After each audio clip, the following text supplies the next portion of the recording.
चलिए आज हम बात करते हैं दिल्ली से जुड़ी एक खबर के बारे में। तो दिल्ली स्पेशल प्रोविजंस जो एक्ट है उससे जुड़ी आज जो खबर है उसको हम सॉल्व करेंगे। तो क्या यह दिल्ली स्पेशल प्रोविजन एक्ट जो है वो क्या है? अवैध निर्माण पर कार्रवाई में आ रही बाधा जो है वो इसी एक्ट की वजह से आ रही है। ये जो एक्ट है वो क्या है? तो दिल्ली स्पेशल प्रोविजन एक्ट राजधानी में अवैध निर्माण और अतिक्रमण पर कार्रवाई में बड़ी बाधा बन रहा है। 2007 में पेश किया गया यह एक्ट, जिसे दिसंबर 2026 तक बढ़ाया गया है, एजेंसियों को कार्रवाई न करने का बहाना देता है। दिल्ली में 50 लाख से अधिक अवैध निर्माण हैं और यह एक्ट समस्या को हल करने के बजाय और उसे उलझा रहा है और उसे बढ़ा रहा है। तो सबसे पहले हम बात करेंगे इस एक्ट के बारे में। ये एक्ट कौन सा है और क्या है? तो इस एक्ट के अगर हम संपूर्ण नाम की बात करें तो the national capital territory of Delhi laws special provisions second act 2011 है। दिल्ली में अनधिकृत कॉलोनीज और जो स्लम्स हैं, झुग्गी झोंपड़ियां हैं, क्लटर्स जो हैं और अर्बन जो विलेजेस हैं, फार्म हाउसेज में अतिरिक्त जो निर्माण है और जो अन्य अधिकृत विकास को संरक्षण प्रदान करने वाला कानून है। यह 2006 में यूपी सरकार द्वारा जो है वो शुरू किया गया था। ये जो सरकार है उसके द्वारा जो है वो शुरू किया गया था जब दिल्ली हाई कोर्ट और सुप्रीम कोर्ट के सुप्रीम कोर्ट के आदेश पर जो एमसीडी ने अनाधिकृत निर्माणों पर सीलिंग जो ड्राइव चलाई थी, जिसे लाखों लोग प्रभावित हुए थे। इस ड्राइव की राजनीतिक अलोकप्रियता के कारण यह जो एक्ट है वो बनाया गया, जो शुरू में 1 साल के लिए था लेकिन बार बार एक्सीडेंट होता रहा।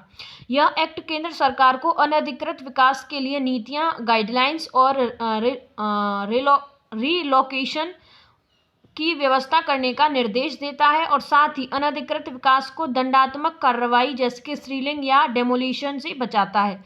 इसमें स्लम हॉक्स, अनधिकृत कॉलोनीज, स्कूल्स, धार्मिक और सांस्कृतिक संस्थाएं और एग्रीकल्चर गोदाम शामिल हैं। अब बात करें स्पेशल जो दिल्ली स्पेशल प्रोविजन एक्ट है उसकी शुरुआत और उसके इतिहास के बारे में।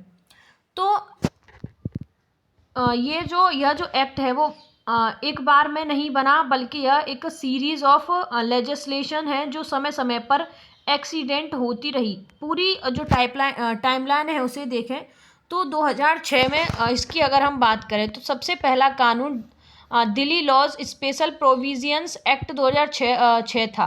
इसे 19 मई 2006 को संसद में पेश किया गया था, लागू किया गया था। यह सिर्फ 1 साल 2007 तक के लिए था। इसका जो मकसद था वो था दिल्ली में अनधिकृत कॉलोनीज, झुग्गी झोंपड़ियों और अवैध निर्माण पर तत्काल डेमोलिशन, सीलिंग से संरक्षण देना था। जबकि सरकार पॉलिसी बनाई, यह यूपी सरकार के समय कोर्ट की सीलिंग ड्राइव के खिलाफ आया था। 2007 की बात करें तो 2006 का एक्ट एक्सपायर होने पर national capital territory of Delhi laws special provisions act 2007 पेश किया गया और 5 सितंबर 2005 को पास हुआ। यह आगे 31 दिसंबर 2008 तक अवैध था। कई सोर्स से इसे शुरुआती एक्ट के रूप में 2007 का ही बताया जाता है, क्योंकि यही वह एक्ट था जो ज़्यादा चर्चित हुआ। एक्सटेंशन की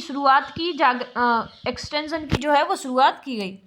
2011 की बात करें तो यह सीरीज का मुख्य और लंबा हिस्सा था। The national capital territory of Delhi laws special provision second act 2011।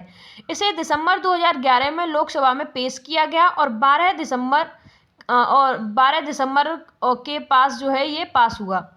यह 3 साल के लिए था, 2014 तक, और बाद में कई बार एक्सीडेंट हुआ और 2020 से 23 तक और अब 2026 तक हो चुका है। इसे अगर संक्षिप्त में देखें तो मूल विचार और पहला जो एक्ट है 2006 में आया, लेकिन 2007 का एक्ट उसकी निरंतरता था और इसे अक्सर 2007 में पेश कहा जाता है, क्योंकि यह ज़्यादा स्थायी रूप लिया। वर्तमान में जो एक एक्ट चल रहा है वह 2011 का ही एक्सीडेंटल वर्जन है। बात करें दिल्ली स्पेशल प्रोविजन एक्ट कब लागू किया गया था, तो कब लागू होने की बात करें तो इसकी मूल शुरुआत 19 मई 2006 को Delhi laws special provision act 2006 के रूप में संसद द्वारा पास और लागू किया गया। यह सिर्फ 1 साल 2007 के लिए था। इसकी निरंतरता की बात करें तो 2007 में national capital territory of Delhi loss special provision act 2007 5 दिसंबर 2007 को पास के रूप में एक्सीडेंट किया गया था। वर्तमान मुख्य रूप की बात करें तो 2011 में the national capital territory of Delhi loss special provision second act 2011 के रूप में व्यापक कानून बनाया गया, जो 3 साल के लिए था, 2014 तक। इसके बाद कई बार एक्सटेंशन हुआ, जैसे कि 20 में, 23 में और अब 31 दिसंबर 2026 तक वैध है। अब बात करें ये जो स्पेशल प्रोविजन जो एक्ट है वो लागू क्यों किया गया था, तो यह एक्ट मुख्य रूप से 2006 की सीलिंग ड्राइव के खिलाफ राजनीतिक और सामाजिक दबाव में लाया गया था। इससे जुड़े कुछ मुख्य कारण हैं, जैसे हम आगे देखें इससे जुड़े कुछ मुख्य कारण, जैसे कि दिल्ली स्पेशल प्रोविजन एक्ट से जुड़े कुछ कारण, जिनमें शामिल है 2006 की ceiling drive. Delhi high court और सुप्रीम कोर्ट के आदेशों पर एमसीडी यानी कि म्यूनिसिपल कॉरपोरेशन ऑफ दिल्ली ने फरवरी और मार्च 2006 में अवैध व्यावसायिक उपयोग रेसिडेंटल एरिया में दुकानें, ऑफिस आदि और अनधिकृत जो निर्माण है उन पर बड़ी सीलिंग और डेमोलिशन ड्राइव शुरू की। सुप्रीम कोर्ट ने एक मॉनिटरिंग कमेटी भी गठित की थी। इससे लाखों लोग प्रभावित हुए, दुकानें बंद हुई, नौकरियां गईं और बड़े पैमाने पर विरोध प्रदर्शन हुआ। कई जगह हिंसा भी हुई। यह राजनीतिक रूप से बहुत अलोकप्रिय हो गया। जनसंख्या और शहरी दबाव की बात करें तो दिल्ली की आबादी तेजी से बढ़ रही थी माइग्रेशन के कारण, जिससे जमीन और इंफ्रास्ट्रक्चर पर दबाव पड़ा। मास्टर प्लान 2001 और बिल्डिंग बॉयलॉज का उल्लंघन आम हो गया। अनधिकृत कॉलोनी, स्लम्स, झुग्गी झोपड़ियां, फार्म हाउस पर अतिरिक्त निर्माण आदि। अस्थायी राहत की अगर उद्देश्य की बात करें तो यूपीए सरकार मनमोहन सिंह ने यह एक्ट लाकर तत्काल दंडात्मक कार्रवाई जैसे कि सीलिंग, डेमोलिशन पर रोक लगाई, ताकि लोगों को अमानवीय कष्ट और अपूरणीय नुकसान से बचाया जा सके। साथ ही सरकार को समय मिले कि वह मास्टर प्लान 2021 को फाइनल करे, जो 2007 को नोटिफाई हुआ था। अनधिकृत कॉलोनी, स्लम्स और जो स्ट्रीट वेंडर्स, फार्म हाउस आदि के लिए स्थायी पॉलिसी गाइडलाइंस बनाई। एक्सपर्ट कमेटीज की सिफारिश पर विचार भी करे। यह शुरू में अस्थायी राहत था, लेकिन पॉलिसी फाइनल होने से देरी और राजनीतिक वोट बैंक के कारण बार बार एक्सीडेंट होता रहा। अब यह अवैध निर्माण पर कार्रवाई की मुख्य बाधा बन गया है। बात करें दिल्ली स्पेशल प्रोविजन एक्ट के मुख्य प्रावधान क्या हैं, यानी कि इससे जुड़े कुछ मुख्य प्रावधान हैं जो कि वर्तमान में लागू national capital territory of Delhi loss हैं। स्पेशल प्रोविजन, इससे जुड़े कुछ प्रावधान हैं जैसे कि दंडात्मक कार्रवाई पर रोक, मॉरिटोरियम ऑन प्यूनिटिव एक्शन। 1 जनवरी 2006 को 1 जून 2014 तक हुए अनधिकृत निर्माणों, अनधिकृत कॉलोनी, गांव के लाल डोरा, एक्सटेंडेड लाल डोरा, स्लम्स, झुग्गी झोपड़ियां, clusters, streets vendors, farm house पर अतिरिक्त निर्माण आदि पर कोई दंडात्मक कार्रवाई यानी कि सीलिंग, डेमोलिशन, अधिग्रहण हटाना नहीं की जा सकती। संरक्षण के अगर दायरे की बात करें, कैटेगरी ऑफ प्रोटेक्शन की, तो निम्न प्रकार हैं, जैसे कि अनधिकृत जो कॉलोनीज हैं, अनधिकृत कॉलोनी है, शहरी गांव और गांव के अभ्यारण्य क्षेत्र हैं, झुग्गी झोंपड़ियां, क्लस्टर और स्लम्स हैं, स्ट्रीट वेंडर्स, हॉकर्स हैं, फार्म हाउस पर अतिरिक्त निर्माण है, धार्मिक, सांस्कृतिक और शैक्षणिक संस्थान जैसे स्कूल, अस्पताल जो अनधिकृत क्षेत्रों में बने हैं। कुछ विशेष प्रकार के व्यावसायिक उपयोग जैसे मिश्रित भूमि उपयोग वाले क्षेत्र भी शामिल हैं। केंद्र सरकार की जिम्मेदारियों की बात करें तो अनधिकृत कॉलोनियों के लिए विकास नियंत्रण मानदंड और रेगुलराइजेशन की नीति बनाना, मालिकाना हक स्वामित्व अधिकार प्रदान करने की व्यवस्था और श्रम रेहेबिलिटेशन, वेंडर्स के लिए स्थान निर्माण आदि की पॉलिसी बनाए रखना।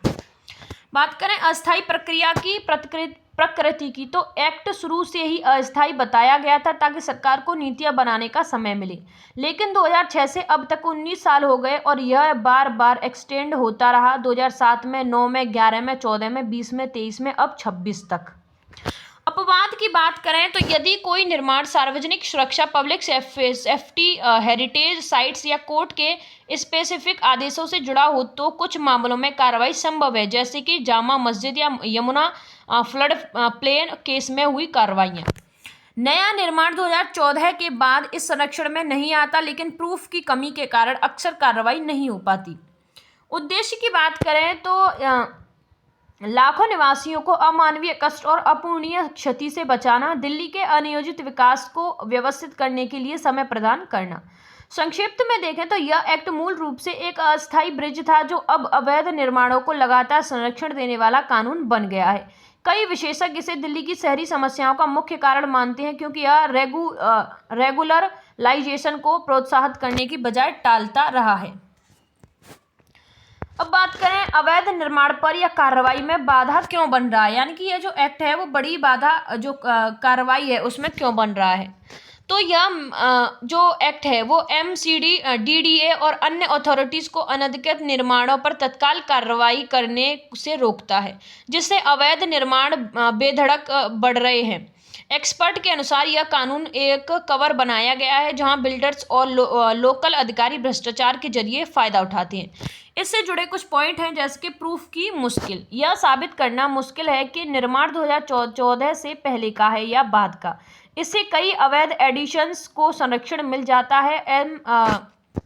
एमसीडी के एक अधिकारी के अनुसार 2014 के बाद 80,000 से ज़्यादा प्रॉपर्टीज अवैध निर्माण के लिए बुक की गई, लेकिन असल संख्या ज़्यादा है। सेफ्टी इश्यूज़ की बात करें तो अनधिकृत कॉलोनीज़ में सेफ्टी नॉर्म्स का पालन नहीं होता, जिससे बिल्डिंग्स जो हैं वो कमज़ोर हो जाती हैं। उदाहरण के लिए अगर मुस्तफ़ाबाद में एक बार 4 मंजिला बिल्डिंग गिरने से 11 लोगों की मौत की हुई थी। पुरानी बिल्डिंग्स पर अतिरिक्त जो फ्लोर्स हैं वो बनाए जा रहे हैं जो जोखिम बढ़ाते हैं। पूर्व एमसीडी कमिश्नर के.एस. मेहरा के अनुसार दिल्ली में हाउसिंग डिमांड सप्लाई गैंग के कारण 75% डिमांड अवैध निर्माणों से पूरी होती है। भ्रष्टाचार और अनियोजित विकास की बात करें तो 2006 से 19 सालों में कॉलोनियां कई गुना बढ़ी बिना सक्शन प्लान्स के। पूर्व एमसीडी अधिकारी जगदीश मागगई ने कहा कि न्यूनतम सेफ्टी नॉर्म्स भी नहीं है और रेगुलराइजेशन की प्रक्रिया ग्राउंड पर लागू नहीं हुई। पूर्व डीडीए कमिश्नर ए.के. जैन ने सुझाव दिया कि सेफ्टी से समझौता होने पर एमसीडी हस्तक्षेप कर सकती है, लेकिन फोकस रेगुलराइजेशन पर होना चाहिए।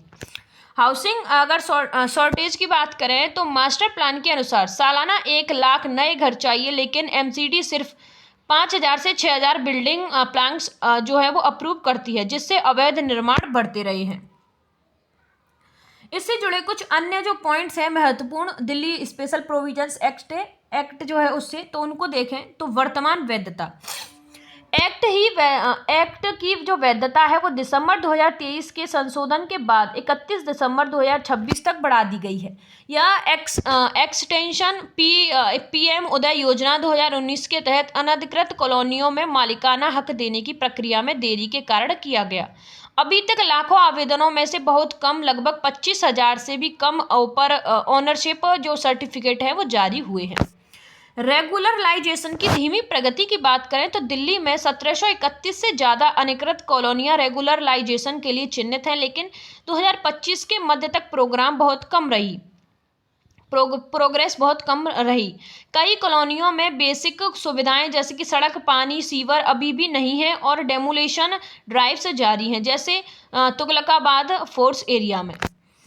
हालिया कोर्ट्स आदेशिक जो कार्रवाइयाँ हैं उनकी बात करें तो जनवरी 2026 में दिल्ली हाई कोर्ट के आदेश पर एमसीडी में रामलीला मैदान के पास फेज़-ए इलाही जो मस्जिद के पास अवैध अतिक्रमण, क्वेट हॉल और डायग्नोस्टिक सेंटर आदि हटाई। यह कार्रवाई 36,000 वर्ग फुट से ज़्यादा एरिया में हुई, जिसमें हिंसा भी हुई, पत्थरबाजी, पुलिस भी घायल की गई। कोर्ट ने स्पष्ट किया कि मस्जिद की मूल जमीन को छुआ नहीं गया, सिर्फ अवैध निर्माण हटाए गए। यह एक्ट के संरक्षण के बावजूद सेफ्टी और हेरिटेज इश्यूज पर कार्रवाई का उदाहरण है। अन्य कुछ अपडेट्स जैसे कि जनवरी 2025 में एलजीवी की सक्सेना ने अनधिकृत कॉलोनियों में 150 प्राइवेट स्कूलों को रेगुलराइज करने की मंजूरी दी, जिससे हजारों छात्रों को ज़्यादा जो फायदा है वो होगा। लेकिन कुल मिलाकर अवैध निर्माण पर कार्रवाई में एक्ट अभी भी मुख्य बाधा बना हुआ है, क्योंकि यह 2014 तक के निर्माणों को दंड से बचाता है।